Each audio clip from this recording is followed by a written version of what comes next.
You're watching the 49 Show. What's up? Welcome back to another episode of the 49 Show with me, K.O.D.S. I got breaking news. This is not even what I had to do a video for. I was coming to do a video about something totally different concerning the 49ers.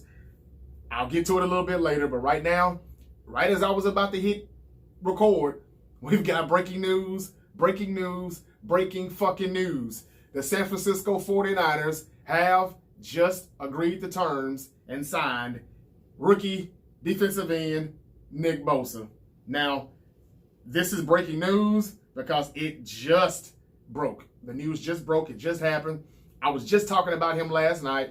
If you watch my video, hit that notification bell, please, because then you can see me when I upload every video. Like and subscribe as well with the 49 Show with K.O.D.S. That's me. Last night, if you heard me, I was doing a video, a little breakdown on Jerick McKinnon, Tevin Coleman, and talking about Matt Breida. And the video toward the end, I talked about Nick Bosa and Deebo Samuel being two of the four players in the NFL, as far as rookies go, who are still unsigned. And now, just like that, Nick Bosa is signed in less than 24 hours from when I talked about this on last night. He signed. He must have heard me. I've said before in previous episodes of this show that he may hold out. He may not be signed by training camp. He may do just like his brother Joey Bosa and not show up in time. Well, he proved me wrong. I'm glad to be wrong. Again, I'm not the biggest fan of Nick Bosa, but we drafted him. I know we needed him at edge. I knew we needed that. So it is what it is. He's a 49er now, and I'm good with it. The good thing is he's ready to go for camp. So we just need Deebo Samuel in there. And he really needs to be in there because he has to have some kind of chemistry, some kind of rapport that he needs to develop with the quarterback, Jimmy Garoppolo, or he's not going to be seeing a lot of playing time. So this is going to hurt him a lot worse than it would have hurt Bosa, being unsigned, not showing up for camp. So this is good news. Nick Bosa is not only signed for signed with the San Francisco 49ers. It is a 4-year deal worth $33.5 million. That's pretty good. I don't know. I guess maybe it was something about I heard the language, or maybe when he would get roster bonuses, like the certain dates that they would get those roster bonuses. The 49ers do a lot of that April 1st crap. You know how they do. They do a lot of friendly deals with the contracts. Somebody just recently came out and put Parag Marete on, Parag Marete, or however you say it. He's the guy who does the negotiate. He does the contracts. He fucks a lot of people in those contracts. We can remember the big Kaepernick deal, how that was really not what it looked like, the structures of the deals. He knows how to do it. And somebody put us on blast about that.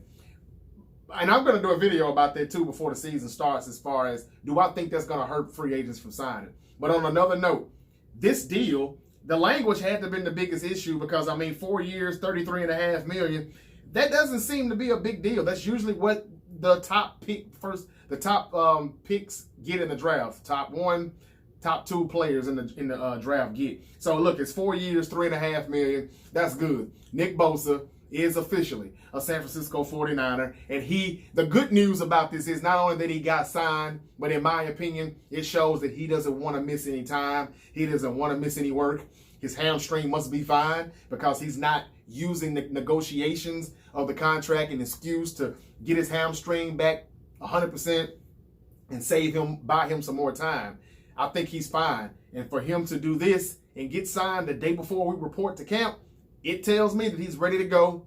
He's ready to get locked and loaded, just like I am with these videos and these film breakdowns on the players. And I'm also, ready to give you my predictions of the NFC West. Who wins it? Who's at the top? Who's at the bottom? How are we going to do? I got interesting things to talk about, and we got a lot to do within the next month to get ready for the season. So from 90-man to the 53-man roster, you're going to be seeing his face a whole lot more. I know it ain't the prettiest face in the world, but get used to it because I'm coming at you. So again, Nick Bosa has reached an agreement on a 4-year deal. It is worth $33.5 million. There will not be another Bosa holdout. And that's good because, again, it tells me he's ready to go. He is ready to get this thing over with. I don't want to miss a day of camp. And I like that. So we got Bosa, Ford, Buckner, Solly T, Armstead. We got to find out what's going to happen with Contavious Street, who was like a redshirt freshman last year who didn't play at all as a rookie. We've got other guys too, from Ronald Blair. We've got a lot of depth. We just signed another guy yesterday, Moore from another league, used to play with the Giants in the NFL. Now he's back. A lot of depth. He's probably not going to make the roster, but we got a ton of depth. Taking a page from the Philadelphia Eagles and what they do. Comment, let me know what you think about Nick Bosa signing the day before training camp starts for the 49ers, because we do report to camp tomorrow, Friday, July 26th, and today on Thursday, July 25th, he has reached a deal. Deebo, you're next. And this is very, very rare that we see a number 2 pick, first round pick in the draft, who was actually signed before the second round pick. And they're both on our team. So Quentin Williams is the only he's the only first round pick that is unsigned. As far as the rookies go, Quentin Williams is the only one. Everybody else has got signed now. Daniel Jones with the Giants is signed. There were a few more, but they're all signed now. It's just Quentin Williams. But as far as second round, Deebo, it's your turn, man. You're also with CAA Sports. That's who represents you. Hope you all can get this thing done. Maybe, who knows, maybe there'll be more breaking news later this afternoon, this evening, tonight, before they report the camp. Maybe Deebo gets in there too, because he really does need to be in there. Okay, so get that out the way. That's the breaking news that I got just right before I was about to start this video. And that is good news for the San Francisco 49ers. Now, here for episode 7 of the 4-9 show with K.O.D.S., I came here to talk about the 49ers and the expectations for 2019. I don't know if you all know this or not, but there were some reports that came out yesterday where some people did a few, they talked to the media, they said some things, they actually shared their opinions. And I like what I heard. It's just that, you know, hearing it is one thing and seeing it on the field, well, we all know that's a total different story. And basically what was said, interesting again, Richard Sherman, Jimmy Garoppolo, Fred Warner, these are some of the players who stepped up and talked to some of these reporters and said that it is Super Bowl or bust in their opinions. They know about the expectations. They don't care. They know what they're expected to do, and they also expect to do it. They know they've been in the defense for enough time now, 2-3 years for some of those players, and they feel like it's been enough time to learn the defense. We should know it by now. Now we should excel. Fred Warner said some interesting things by saying that, hey, look, we know what we have to do. If we don't do our jobs, we lose our jobs. We have to do what we have to do, and, you know, sky's the limit. We really do want to win, and we feel that we can, you know, go for a Super Bowl. Kyle Juszczyk also said the same thing. So these guys want to go to the Super Bowl. They think they can go to the Super Bowl. And Richard Sherman, you know, sounding as confident as always, says that he's not worried about it and there is no pressure. It's only pressure if you don't believe what you can do. And Richard Sherman, I agree with you 100%. He says that he doesn't buy into all the outside noise and what people are saying. There is no pressure for him. He thinks that he and this team can go. Somebody asked Richard Sherman, you know, Richard Sherman said he wants to play for about 4 more seasons.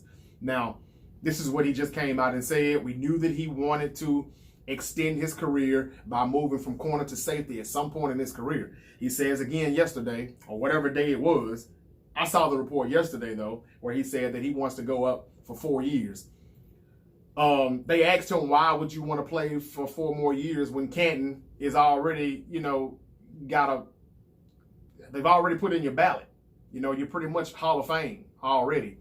And he says easy. It's just to win and keep winning and win championships. He wants more championships. He wants to win, and he does feel like he can help deliver a championship to this team. And I think he really does believe that. I think he means that with a passion. I think he has a passion to continue playing this game and winning, and he's going to be 100%. So that's what I want to talk about today. Are the San Francisco 49ers Super Bowl or bust? Or is that a little bit unrealistic for you? Maybe it's just playoff or bust. Or are they setting the standards too high? Well, first thing I'm going to say, I don't think there is a such thing in setting the standards too high. And the reason being is because even if you don't make the Super Bowl, but you set your standards that high and you make the wild card and you get put out in the wild card game or the divisional round, there's nothing wrong with that. Because if you didn't have your hopes set on the Super Bowl, you might have wouldn't have made the playoffs.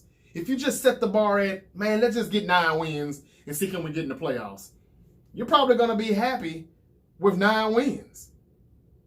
If you win 9 games or 10 games and make the playoffs, but you were looking for the Super Bowl, you're not satisfied. And that's that hunger for winning, and you're still hungry for it, and you're going to come back the next season, and you're going to focus in the off season, and next season you're going to strive even harder than you did this season. You're going to just keep going until you reach that goal, and I think that the goal should be set higher than we expect. Now, will we be happy with 10 wins and a playoff game and a playoff win? You know, yes, I'll take it. If you tell me right now the Niners are going to go 10-6, they're going to win a playoff game on the road or at home, a wild card game, and then they're going to go in the divisional round and lose to the number 1 or number 2 seed, I'm fine with that. You know, I'm cool with that. I mean, because it's better than 4-12. It's better than having only 17 wins in the past 4 seasons, which is what we've done, and that's ridiculous. It is utterly ridiculous. So, man, look, I like what Richard Sherman said. Do we really think they're going to the Super Bowl? Most of us realistic 49er fans are going to tell you, hell no. But do we think that the playoffs is a reach? No. I don't think it's a reach. I think that we very well could make the playoffs. I'm going to give you my predictions. But I think, you know, them going Super Bowl or bust, I don't think that's such a bad thing. Even though it really is probably playoff or bust for people as far as the coaches who could lose their jobs or whatever, Lynch, Shanahan, coaching staffs, coordinators. Yeah, it's probably playoff or bust for them. But I have no problem with them thinking Super Bowl or bust, not at all. So in order for that to happen, though, these are the things that has to get better. Richard Sherman at 100%. So there's no excuses. The heel, the Achilles, he's 100% now. We don't need to see him getting beat on plays. I mean, you can't win them all, but you don't need to lose too many of them because you're Richard Sherman, okay? We don't know if we will expect a lot of passes thrown his way as long as there's no answer at number 2 on the other side of him at cornerback, then I can expect them to still pick on that side. But the interesting thing is they don't know how good Jason Verrett is. They're going to have to go back to 2015 and watch some film on Jason Verrett. Any team that's playing us this year, any and every team, the first 5-6 weeks of the season are going to need to look. If Jason Verrett starts week 1, the first couple of weeks of the season, during the first quarter of the season, I'll say, from week 1 through 4, they've got no film. And then after week 4, they'll go back and they'll watch week 1, week 2, week 3, week 4 of this season. But as of right now, the Tampa Bay Buccaneers, the Cincinnati Bengals, the Pittsburgh Steelers, man, those teams right there, who are our first 3 opponents, they got to go back and watch that shit when Jason Verrett was in San Diego, then LA Chargers, because there's no film to watch. He didn't play a lot of damn games there. But if he stays healthy, and for some reason I think he will, coming out the same injury as Richard Sherman, if he stays healthy though, they're going to have to really figure out which side am I going to here, because Jason Verrett is good and healthy. Unless the injuries has, made him miss a step, he's not the same. He doesn't have he can't turn, he can't, change direction, short area speed, long speed, foot speed. Unless the injuries have changed some of those things, he's going to be better than what a lot of people think he's going to be. And that's good. Verrett and Richard Sherman on both in the secondary, on opposite sides. We don't know who's going to get picked on then. A lot of passes are going to start going toward the middle. And I don't know if that's going to be a good thing, because K'Wan Williams really, really, really, if you want to be real, was our best corner last year playing in the slot. The only reason why numbers say Sherman was better is because nobody really threw it over there. But when K. Will was targeted. He was pretty good out of that slot.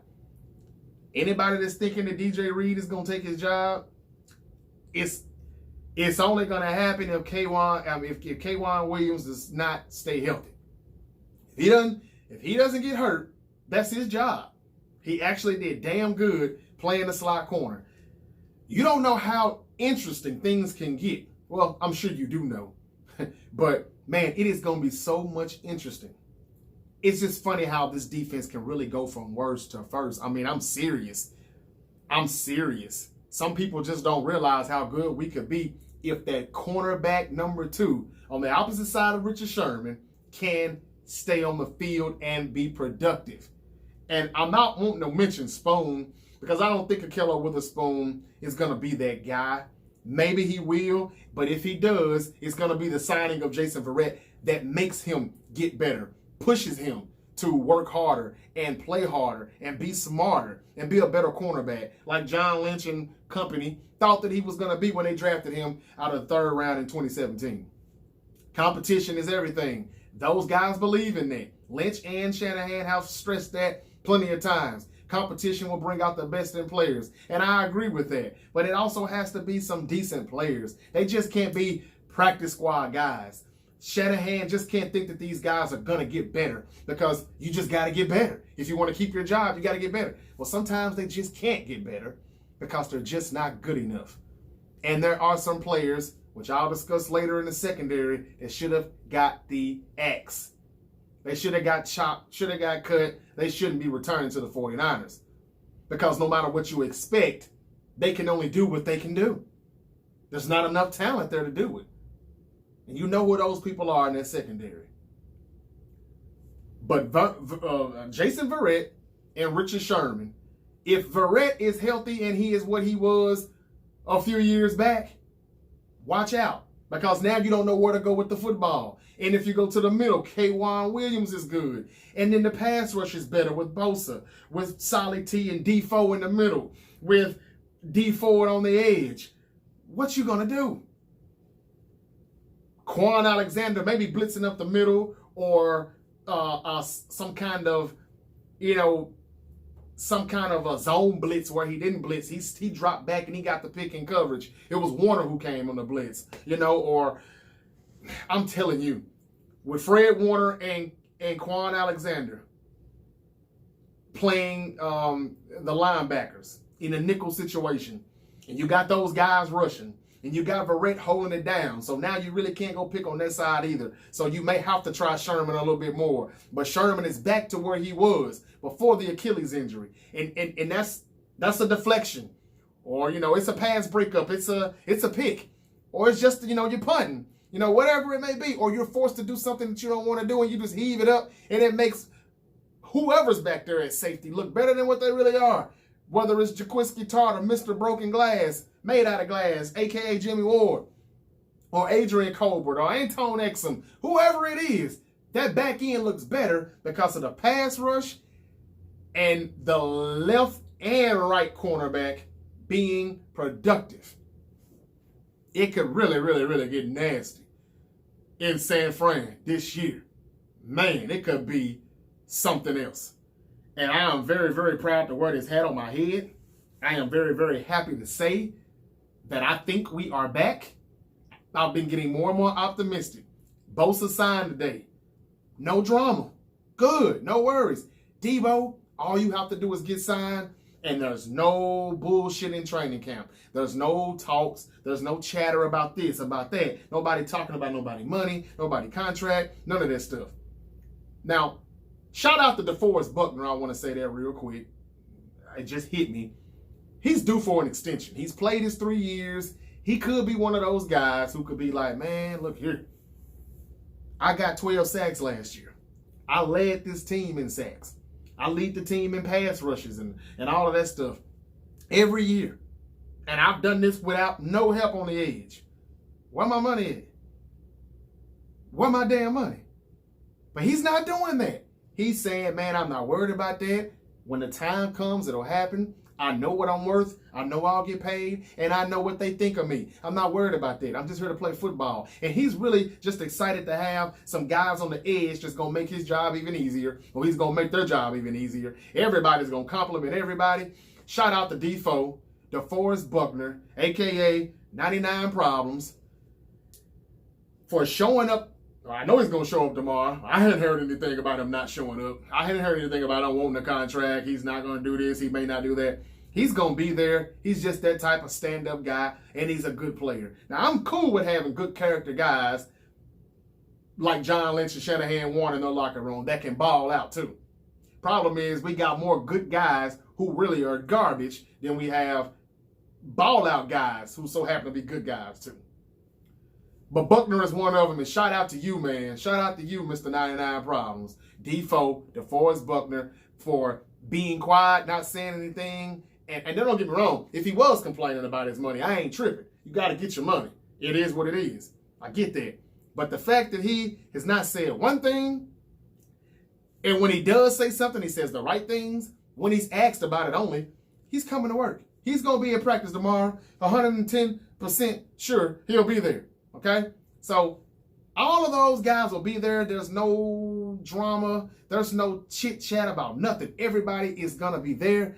And the only thing we got to worry about is, I hope everybody stays healthy.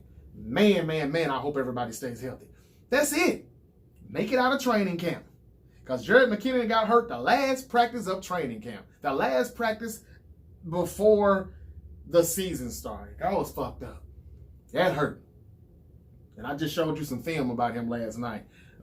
If you didn't catch episode 6 of the 4-9 show. That was messed up. We want everybody to be healthy. If we can make that everybody healthy, everybody signed, we good. Week 1, Tampa Bay, let's get it. How many of you people are going to be in Tampa for that game? I'm pretty sure a lot of you people in the South are planning on going to that game. It's Tampa, so a lot of people are probably going anyway. But good. That's going to be a good one, but I think we definitely should win that game. The first 2 games look very winnable. Even though they started on the road, I think the schedule is not as bad as what people make it to be. So the 49ers are saying Super Bowl or bust. Kyle Juszczyk, Richard Sherman, Jimmy Garoppolo, Fred Warner. These guys are coming out saying what they got to say, and I love it because they understand. They understand. Last year we was hearing a lot of things like, man, the expectations are so high. The pressure is on. Are the Niners going to be able to do it, though? Are they going to be able to do this or do that? I don't think that they wanted the expectations to be that high. Because I think that they were afraid of what they could actually accomplish. Of what they, I think they were afraid. I don't think they believed that they could have met the expectations. And I think that's some of the reason why they underachieved. Now, I know a lot of you saying, hey, wait a minute now. Remember, Garoppolo got hurt. Well, Garoppolo, I got to say, he wasn't looking that good the first 3 weeks. Yeah, we started to come back in that game. But were we really going to win it? I don't know. Who knows? We had to give that ball back to Patrick Mahomes, though, and I don't know how that was going to turn out. But he was whooping our ass at first, and Garoppolo really just wasn't doing a lot. I'm not going to put it all on him, though. I'm going to say it's 50% Garoppolo, 50% people just weren't getting open. Marquise Goodwin got hurt week 1 in Minnesota. He was in and out of the lineup the rest of the year. And he came back for the Kansas City game. He wasn't there, though, for the week 2 game against Detroit. And Garoppolo threw a pick 6 that if it wasn't for a penalty, he almost blew that game. So he wouldn't even have the 1 win he has last season. It was just kind of like, I don't know. But Mr. $137 million man, we need you to stay healthy. And we need you to make smarter decisions. Okay? Smarter decisions. Because the ACL that you tore last year, it was on you. We all know that. It was his fault. So look, man. I'm not the one to get hyped up on all this pretty boy shit, this Jimmy G shit. That ain't me. I'm just like, if you can win, win. You know what I'm telling? You know what I'm saying? If somebody put a crystal ball in front of me right now and said the 49ers are going to win 2 Super Bowls in the next 4 years, but it's not going to be Jimmy Garoppolo, I'll be like, well, bye, Jimmy. Bye. Who was that in there? Nick Mullins. You see Nick Mullins winning us 2 Super Bowls? Well, come on down, Nick. Now, I don't care who the quarterback is. I just want to fucking win. That's it. It's a lot of fans that I see, though, and they have all of these little scenarios and these catchphrases and all this Jimmy G, Jimmy Polo types. I don't care about that. If Garoppolo wins, I love him. If he can't get the job done, I'm gonna begin to hate you, and I'm gonna begin to start blowing the deuces at you, bruh. Time to go. Kick bricks. Hit the bricks. Get the stepping. Now, I'm not saying he's going to have a bad year. I'm not saying that at all. I think that we are in every game as long as Jimmy Garoppolo is healthy and on the field. I just got to remind you that the first 3 weeks at Minnesota versus Detroit at Kansas City, it didn't look all that. It just didn't look all of that. And, it was a very dumb thing that he did on how he got hurt. I thought he blew his shoulder out because he tried to step back and stay in bounds. And it's like, well, you think he was going to get 8 yards, 10 yards to get in the end zone from there? No, chill out. The play is over with. But in the process of him doing that, he planted his leg the wrong way. And then I saw the replay, and I'm like, oh, that is his leg. That's his damn ACL. But it was just a bone-headed play. I need you to be more smarter, Jimmy G. Be more smarter, okay, Garoppolo? And let's show the world that you are worth the $137.5 million contract we gave you, because it's a lot of fans, mostly Cowboys, mostly Steelers, mostly Raiders, mostly Seahawks, that I see in the comments on Bleacher Report, on Facebook, on Twitter, after all these posts and stuff that the reporters put out saying that Jimmy Garoppolo sucks. He's overrated. He's overhyped. It was Josh McDaniels. It was Tom Brady. It was blah, blah, blah. I don't want to hear that shit. Show us that they're wrong, okay? Mr. Garoppolo, just show them that they're wrong, because it's a lot of hate for the 49ers. For the Cowboys to be the most hated team in the world and the most loved team in the world, we get a lot of damn hate too. And a lot of that hate is going toward Jimmy Garoppolo. He's this, he's that, he's this, he's that, he's paid, he's handsome, he's this, he's that. They say all of that crap, and they hate it. But my whole thing is, I just want you to win. Just win some games. And I do think we're going to win some games this year. Jerick McKinnon, Breida, Tevin Coleman, three-headed monster in the backfield. Check out episode 6. I done that video last night. That's going to be good. Wide receiver competition. That's going to be good. Pettis, breakout year. Could be. George Kittle may take a step down. That's fine. Deebo's out there in the slot or on the outside. Jalen Hurd, Jordan Matthews. We here. There's plenty of potential. Somebody's got to get open. We can use Jalen Hurd in a lot of end arounds, quick reverses, jet plays, short down yardage. We ready. We'll be all right. We're going to be all right. And I'm not just saying this because I'm hyped up and ready for the season. I'm a 49er fan. I just cheer, and I know when to boo. No, I like to be as realistic as I can. And I just think that everything is just falling into place. And signing Bosa, in my opinion, the day before camp starts, he's ready to go. He's heard the chatter about the Bosa family is arrogant, the Bosa family this and that, all that racist son of a bitch. He's heard all of that stuff. I think he just wants to come play football and try to get on the people who don't like him, get us on board with him. And anybody who just thinks that his game is not what some other people think that it is, he wants to prove them wrong. So hopefully he's coming in here with a chip on his shoulder, because I ain't gonna lie, he look a little stiff to me. He doesn't seem as bendy and and all of that. The quickness, I don't really see that either. But he's got the strength and he know how to use his hands, and I hope he's good. I promise I do. But, I don't see what I see in Josh Allen. I just think that Josh Allen needs to be coached up so he can use his hands like Bosa. But I think he has the higher ceiling. Bosa might have already reached his ceiling.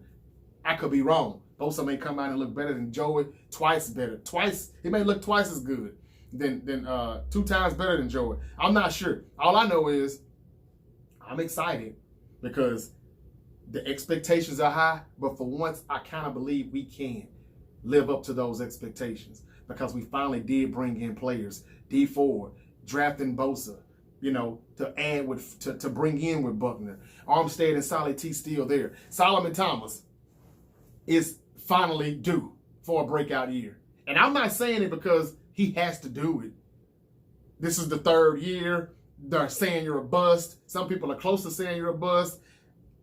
I'm not saying any of that. I'm saying it because He's finally, I think, going to be playing in his rightful position, and that's at DT. And he admitted to almost losing the passion for playing football. And now he's back and ready to play after the death of his sister. He's ready to play football again. I understand, too. I mean, I was very hard on him his rookie year and his second year until I found out what happened during his second season. And then I fell back. I fell all the way back because I don't even know if I would have played football. I don't even know if I would have played last year if my sister committed suicide. No way, no how. Fuck football. So my heart goes out to him. My condolences to him and his family. It's good to see him taking this head on now, showing up to podiums and, you know, speaking at a lot of these, I don't know exactly what all they are, these seminars and things that they're having where they're speaking about mental illness. And it's serious out here. It's getting worse and worse. It's something that I don't know if it's just happening, but I think people are finally more comfortable with coming out talking about it. So, you know, big ups to Solomon Thomas for at least still trying to come out and show up for work every day, even though he was going through what he was going through. But from what he's saying now, I think he's motivated. He's come out and said he's ready to play again. He had almost lost the passion to play football, and the way he looked, let's be real, I think he did. But I can't blame him. I understand. I think Solly T is ready, though, this year. I think he's ready to go. He's locked and loaded. And I think Solomon Thomas is ready to hurt some people. He said he's ready to hit some people. He's ready to get to it. He's been doing some training. He's been training with some people that this is the type of people you need to work with. I forget who it is that he trained with this offseason, but he has done some things. Remember about 2 off seasons ago, Buckner trained with, I believe, Michael Bennett and a few more guys, and it showed. It began to show. Man, hard work, crafting your skill, whatever your skill is, your position is, if you put your time in at it, you will be good at it. Versatile is cool, but I'm more with, I'm this, and I'm going to be the greatest at this, not just a little good at this, and that. Mr. Made out of glass Jimmy Ward. I can play nickel corner. I can play safety. I can play outside corner. Fuck all that. Man, I want you to just be good at one thing and stay on the field and be good at it. Solomon Thomas is going to show out this year, man. I can't believe I'm saying this, all the things I've said about Solomon Thomas. But I think he's ready now. I think this is the year. And why not? If he's going to play inside where he belongs, thanks to Coach Chris Kasurik, our new defensive lineman coach, he's going to play where he belongs, DT, next to Buckner. He better. And he's not going to draw all the attention that he's drew before in the past. A lot of times, he gets double teamed on the edge just to stop a run play. He cannot get double teamed every play this time. You cannot double team everybody. I don't care how many tight ends, running backs you chip in over there. You can't do that. At some point, somebody's going to be one-on-one, and I just need these guys to win one-on-one. He should learn that little swim move, arm move that Buckner uses all the time. So, I've talked about the D-line. It's going to be good. It should be. I don't see why it wouldn't be.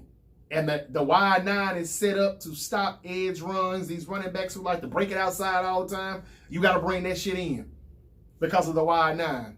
Thanks to Mr. Chris Kasurik. It's going to help the pass rush where D Ford it'll almost be like he's still standing in that outside 3-4 linebacker position because he's outside the tackle. And yeah, they'll probably put a tight end over there or something to chip away. But when it comes to running plays, they are going to have to break it up the middle. And that's what Fred Warner and Quan Alexander come in at with their speed. They should be able to shoot the gap. They should be able to get in there and shut the run down. They're spacing to go into that thanks to us spreading it out in the wide 9. Running backs got to cut it back. We're containing all of that other stuff on the edge, and they got to be able to come inside, and they got to make the play. And I'm looking forward to Quan Alexander doing that. Fred Warner, I'm looking for him to have a breakout year because he had a pretty good rookie year.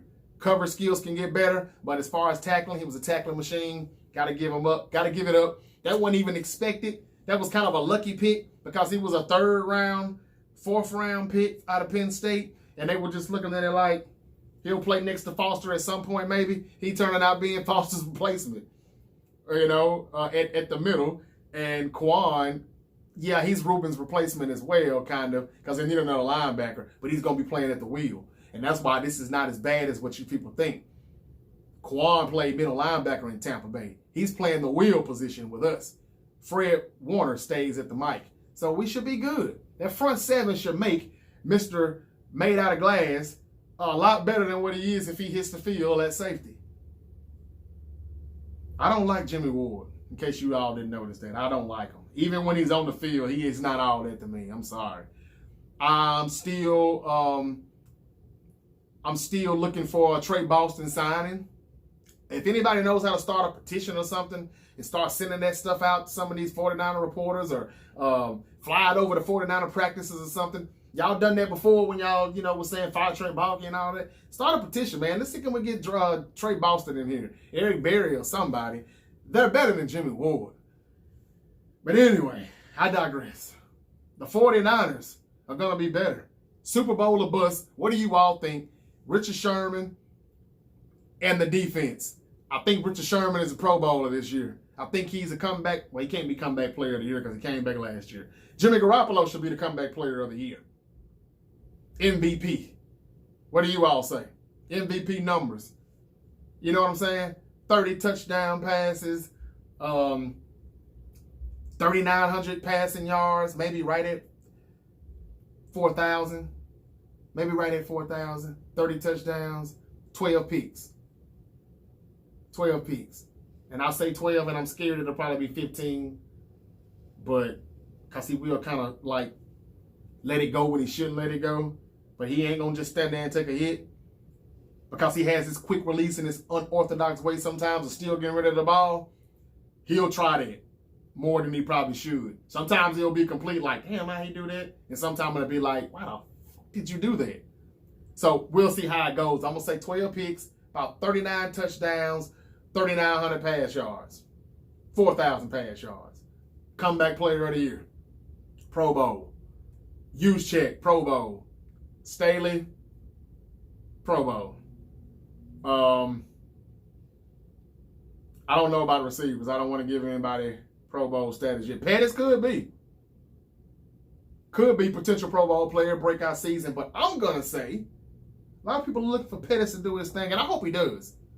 But I'm going to say Trent Taylor is making the Pro Bowl. Trent Taylor, he looked good in OTAs, man. He looked good in OTAs, y'all. I'm telling you. And he's going to look good in training camp. I'm telling you, man. Wes Welker. He's running these quick slants. He's running these fake slants. I'm going back out now. He's running these Wes Edelman, Danny Amendola, Julian Edelman type routes, little quick stuff. You don't have to have a ton of speed to run these plays. You just need to be a little quick, just a little elusive. And that's Trent Taylor. He's cutting it up. Watch out. Trent Taylor, remember I said it, the boy going to have about 70 catches. 70, 75 catches, because he's going to be a third down target, and he's going to be a third down fool. I'm telling you. Because if we can stay in the 3rd and 3s and 3rd and 4s, which we will, because we're one of the best first down teams in the league, passing on first down, we're one of the best. So if it's 3rd and 4 or less, he's looking at Trent Taylor in the slot. And if you think he's going to look at Trent Taylor, so you want to try to shade him up, bubble him up, keep somebody under and over top of him in the zone, okay, then Deebo going to come over here in the slot as well. Or we'll just throw it up to the big slant, to the big slot receiver, Jalen Hurd or Jordan Matthews. Man, I'm getting more and more excited talking about this, man. I don't know how we can be stopped.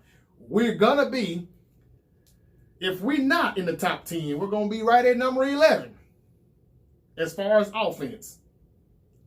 And I'm not worried about our offense from the 20 to the 20, no way.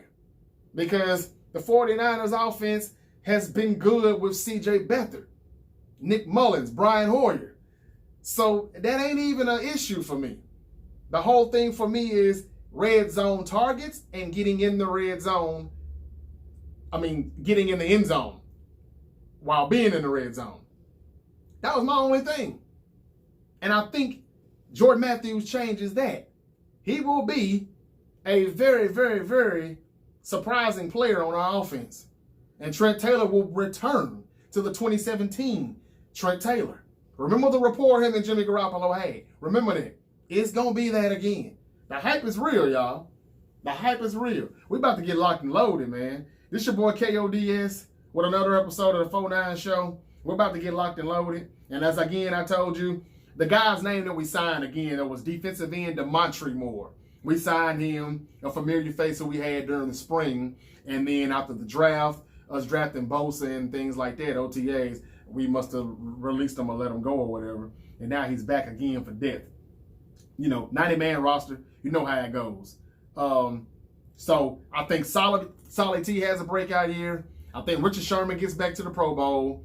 I think D4 has about, I don't know.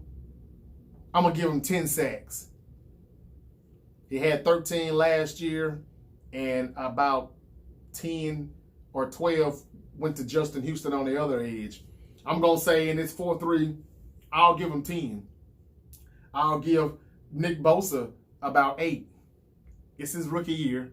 I'll give him about 8, realistically. And then Buckner in the middle, watch out.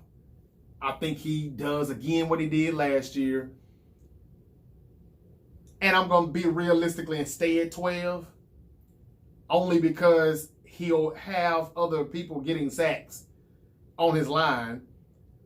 But even with that being said, that's still about, what did I say, 12, 10? That's still about 30 sacks. Right? Between just 3 players.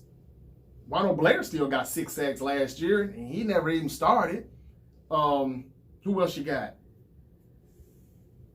Armstead, I don't know how many sacks he got, but he's still pretty good against the run. He'll be out there as well. Solomon Thomas, I think, even if he doesn't get a lot of sacks, I think he will get better pressure because he's quicker than the guards inside. That's why he belongs to be a DT, defensive tackle. And Solomon Thomas, fuck it, man. I'm going to say Solomon Thomas going to have 6 sacks. The most he's gotten is what, 2? 1? He's got like 3 or 4 sacks in his career. I'm going to say he's going to have 6 then. That's 33. That's 36 sacks right there. You got Armstead. We got Contavious Street. We've got, I don't think Julian Taylor makes the team. He's just too many people, man. Everybody can't make it, but it's somebody else I'm missing, man. Y'all help me out. Comment and help me out who I'm missing, man. I'm sorry. But I'm ready to go. I'm locked and I'm loaded, and it's going to be something. The 49ers waived DB Alex Brown. So we know what that was for because we needed a roster spot for Nick Bosa, who got signed just a few minutes after they signed Nick Bosa. They waived DB Alex Brown. I don't know much about the rookie Tim Harris, the cornerback there. I don't know, can he make the team or not? But, hey, man, somebody at number 2, it's up for grabs. Spoon, Jason Verrett, Tim Harris. Is Maven still on the roster? I mean, we still got people. It's like a 5, 6, 7 man competition. Who's going to play cornerback number 2 on the opposite side of Richard Sherman? But it's going to be interesting to see. The safeties, Mr. Made Out of Glass, Jimmy Ward, Adrian Colbert, Antone Exum, Tavarius Moore. Who's going to be free safety? That's going to be interesting. Don't be surprised if Moore is the starting free safety. All right? Don't be surprised. That's where he belongs. He's finally going to be at the position he belongs. And I think that's been one of the main things that has set our defense back. You draft Adrian Colbert at a cornerback out of Miami, and then, you put him in the league and he's a free safety. I don't get it. You have Jimmy Ward all over the place. He was a safety in college. He should have just been a safety. I wouldn't have drafted his ass, but I'm just saying. Who else you got? Tavarius Moore. He was a safety at Southern Miss. You draft his ass and you put him at corner. I mean, come on, man. Let's just pick these players where they belong. Sometimes these college coaches know what they're doing. Sometimes some of these college coaches are smarter than you NFL coaches. Stop putting people out of their place. You did it with Solomon Thomas for his first 2 seasons. He was a DT in Stanford, and you draft him and make him a defensive end. Robert Saleh, stop that bullshit. Okay? This is your last year. You on the edge. You're on the hot seat. I mean, if this was your seat right now, you couldn't even sit in it. That's just my opinion. You all can talk about injuries all you want to. When you get in the film room and you start talking about this busted coverage, this blown coverage, this guy's on, but this guy went this way and he's supposed to have been following Saquon Barkley that way, or whatever. They like the 3 Stooges, Larry and Curly and Mo out here. That falls back on the coordinator, because what is he teaching those guys in the film room? When you don't get your hands on a receiver at the line of scrimmage, or when you put your hands on him when it's too late to touch him, after you pass the line of scrimmage, or when you don't turn your head around and play the ball, or when you're looking back when you shouldn't be caught peeking back. I mean, what are they being coached to do? Salah deserves some of that credit. I know there's a lot of people out here who don't want to be hard on Salah, but I am. This is it here. If you can't make this work with this defense, with this new D-line, this new pass rush, you got you another linebacker? You got Fred Warner there at linebacker still? Come on, man. I don't want to hear no more excuses. It's over with. It's over with. And Marquise Goodwin, last but not least, Mr. 40 yards ago. I need you to stay healthy this year, man. I do like you. Because, man, you look good running down that field, 50 yards, boom, touchdown, and you get you a little dance going or whatever. You know, I like to see you in the end zone, man. I do. I need to see more of it. I need to see you on the field more. And I think that's going to happen this year as well. Because one thing Shanahan did this year, he got us depth. D-E-P, depth. Depth. T-H. He got us more depth. With Pettis and Deebo, Jalen Hurd, Jordan Matthews, Goodwin can kind of get some breaks. He can kind of relax. He can take some plays off and not get hurt. He doesn't have to be dependent on all 3 downs.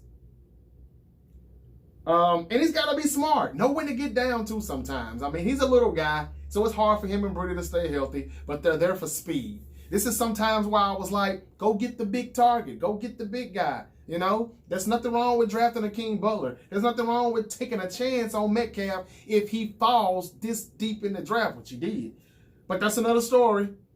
I don't like Metcalf route running wise, but I mean, I'm still kind of scared of what Russell Wilson will do with him because he's that accurate. He can put the ball right here. Even if Metcalf doesn't get separation, it's just like, oh, snap, it's Christmas. It's a football. I ain't even beat him. Or I barely beat him, but you put the ball right there. I didn't even put a move on. I'm just scared of that because Russell Wilson is still a damn fool, and we know it. Kyler Murray and Hakeem Butler, a guy who I wanted to draft if he failed past 2 rounds. The first 2 rounds, he's going to be playing with Kyler Murray. Hadn't heard a lot about him, though. So hopefully I'm wrong about those guys. We went with Deebo. Then we went with Jalen Hurd. It is what it is. And I hope these guys are successful. Jalen Hurd, a high ceiling because he only played wide receiver 1 year. But I will be seeing him, believe it. But remember I said it, he's going to be lined up in the backfield sometimes. Very few. He just didn't want to be a running back full time. He's not going to mind taking 3 or 4 carries on 3rd and 1 or 4th and 1. We're going to be a little bit more aggressive because we were going to have him. He'll be the only running back that can really handle short yardage plays. So he's there for a little bit of everything, best of both worlds. Now, I would like to see him just get better as a big slot receiver, but I know Shanahan's going to use him for all kind of stuff. So, man, look, I know I've been rambling for a while. I started it off with breaking news. Nick Bosa is a San Francisco 49er officially. 4 years, $33.5 million contract. And then I wanted to tell you about the Super Bowl or bust. Do you think that's fair, or do you think it should be playoff or bust? I don't have a problem with them saying Super Bowl or bust. I think the 49ers are going to be better. I do. And I'm going to give you my prediction when I give you the Madden ratings. So just hold that on me just a little bit. I'm waiting on the Madden to drop. and I'm going to give you the Madden ratings. I'm going to show you all the players and what their number is. There's some low Madden numbers out this year, but I'm going to show you some games to show you how we do, how we can beat these teams. And even Madden don't hardly get it wrong either. If Madden say that we're going 8-8, we're probably going to go 7-9 or 9-7. Or it could be exactly 8-8. But I'm going to show you that, man, as soon as that Madden come out. I'm going to be back with that. But I can tell you right now, we're going to go to Tampa Bay and beat them. We're going to go to Cincinnati and whoop their ass. That's 2-0 right there. And then the home opener, San Fran versus Pittsburgh, and I'll be attending at Levi Stadium in San Fran. Can't wait for that one on September 22nd. So I'm just going to let it right there. 2-0, and then the Pittsburgh game. I'll tell you about all the rest and show you all of that when I show you what I got to show you on the Madden and some of the games. And I want to be able to just look at Bosa, just shrug somebody off and get to the quarterback. I want to see D Ford on the Madden, how good they think he'll be in a 4-3.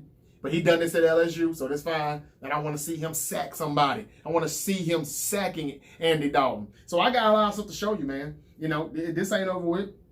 It's not over with at all. Now, one last thing. Did you read the report? And I don't know if it's accurate or not. John Lynch and some 49er scouts.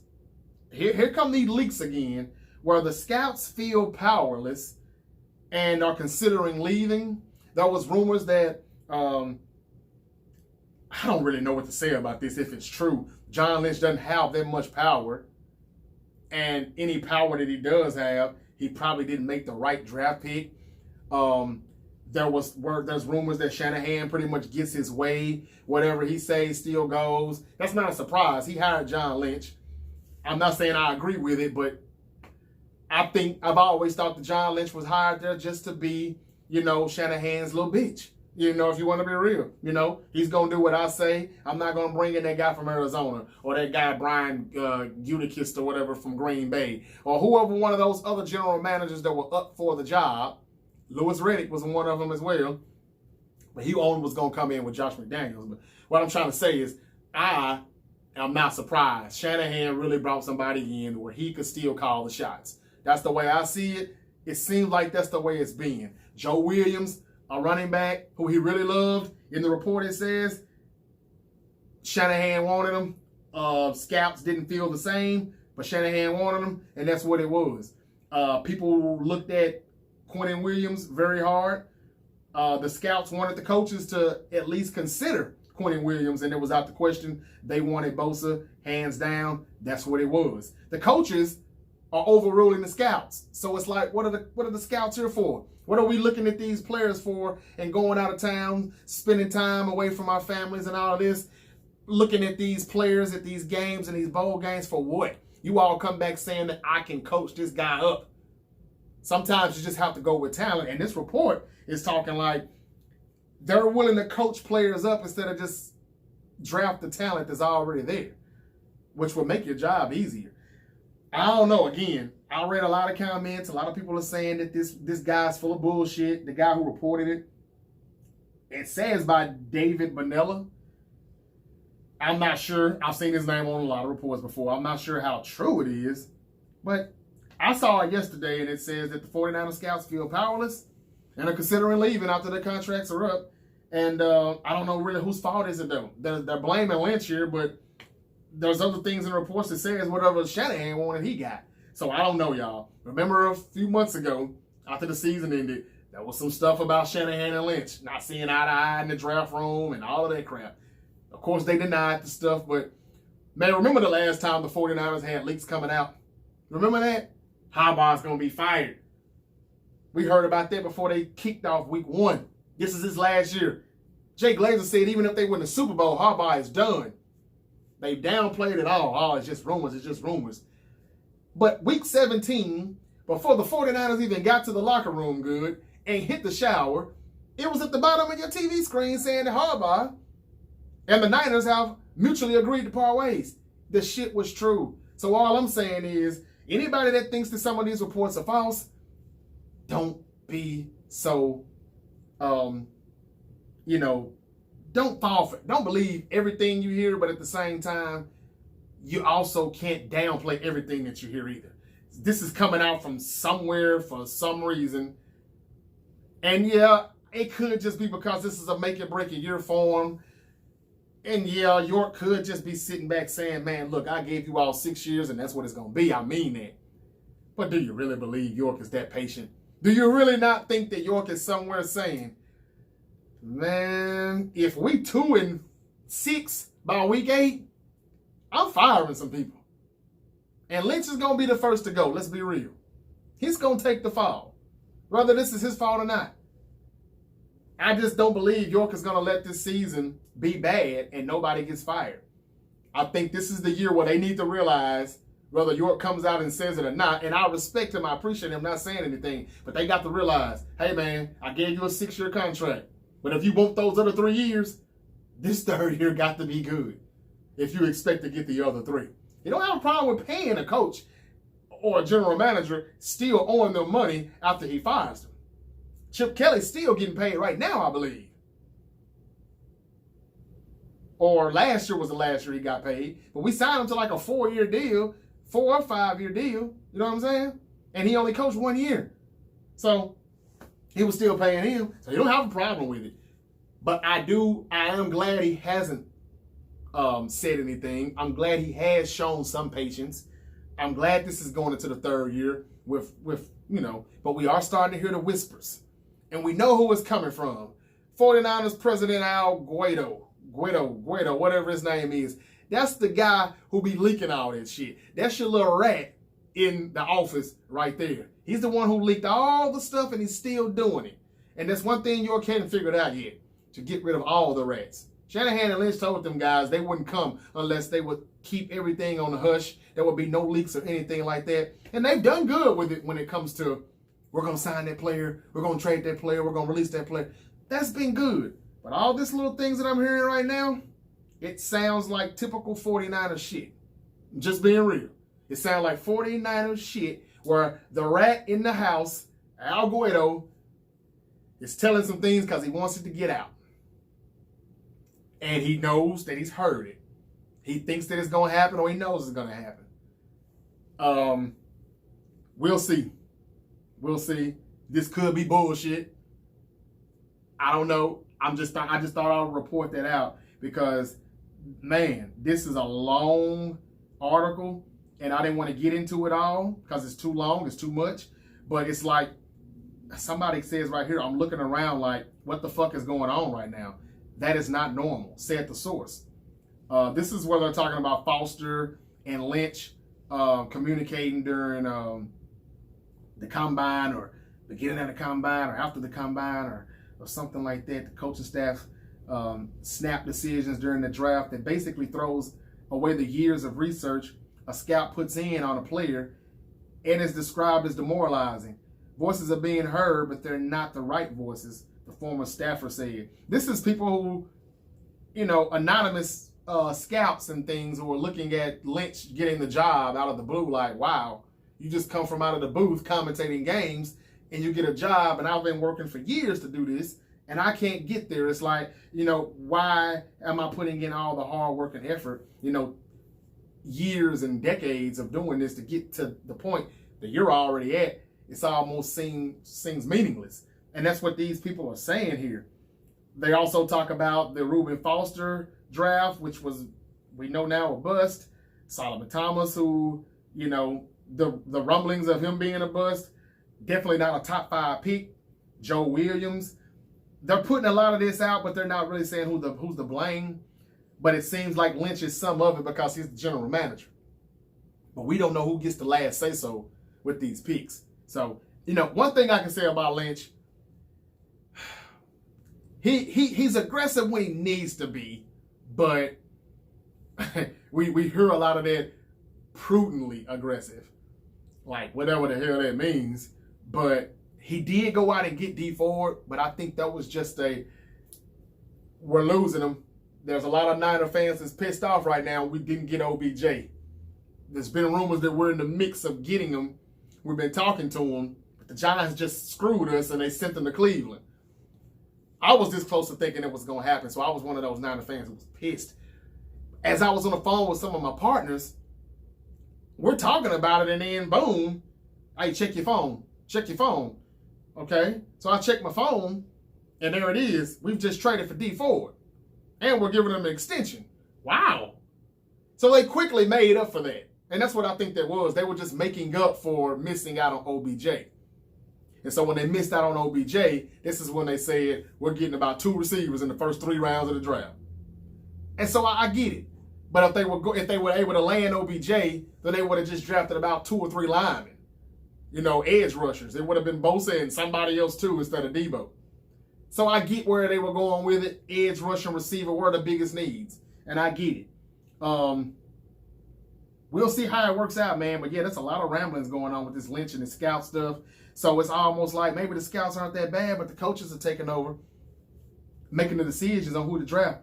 I'm not sure, but that Quentin Williams, Nick Bosa thing, I did hear some stuff like that after the combine. But they didn't want to give Quentin Williams a shot. It was like, nope, we're going with Bosa. Whoever said that, that's what it was. I don't know, but I heard Shanahan did tell someone, hey, we're not going to overthink it. We need an edge rusher, we're going with Bosa. It is what it is, and I'm fine with it, but do you all think this is John Lynch's last year? Who do you think is on the hot seat? Lynch? Lynch and Shanahan? Just Lynch? Robert Saleh? Robert Saleh and John Lynch? What do you think? The coaching staff, how do you like it? Remember we got the new secondary coach from Denver, all right? Remember we got the new D-line coach from Detroit, Chris Kasurik. I can't think of the secondary coach name now, but I think he's a little better. We got a new training staff. Nobody's supposed to get hurt as much this year. We've got depth in case people do get hurt. It's looking pretty bright. It's looking pretty bright. All right? I'm going to go because I've been at it for too long, but I'm coming back to give you my predictions and show you this Madden rating stuff. If Deebo Samuel gets signed, I'll be right at you with that breaking news, man. I promise you, I'll be right back in it. The only way I don't give it to you is if that happens while I'm driving in the truck or whatever, and I just can't, get to my phone and break it out and do what I got to do to give you the breaking news. But hopefully it doesn't happen while I'm busy. But Deebo is next, and I got a feeling because Bosa got this thing done before training camp starts tomorrow, I think it'll happen probably tonight. Where he doesn't have to miss any time. I think they said, let's get Bosa out the way. Now let's deal with him. I guarantee you they're probably working on Deebo Samuel's his contract right now as we speak. I bet you.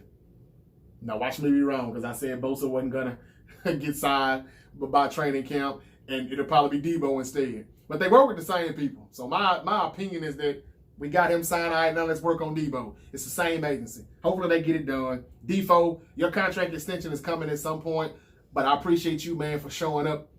I know you're going to show up tomorrow and keep doing your job and not complaining about it. San Francisco 49ers, man. John Lynch said brick by brick, trust the process. Do you all trust it? What do you think? Subscribe, like, comment at the bottom. Let me know. Tell me what you think. I'm coming back at you, man. Training camp starts tomorrow. Matter of fact, I'm coming back tomorrow, Saturday, to talk about day 1 of training camp. And NFL Network, show us some motherfucking love, man. Y'all be hating on us every time. Show us in camp and show everybody. Talk about McKinnon's ACL as well as Jimmy Garoppolo's ACL. Talk about Quan Alexander and how he's going to be. Is he healthy? We need to know. Talk about Jason Verrett. Talk about the 49ers. Don't just say one little thing about Garoppolo because you got your little boy crush on him and then you go back to another team that we don't give a shit about. Show the 49ers some love, NFL Network, because I've been on this inside training camp stuff all week. I want to see it. Every chance I get, I'm looking.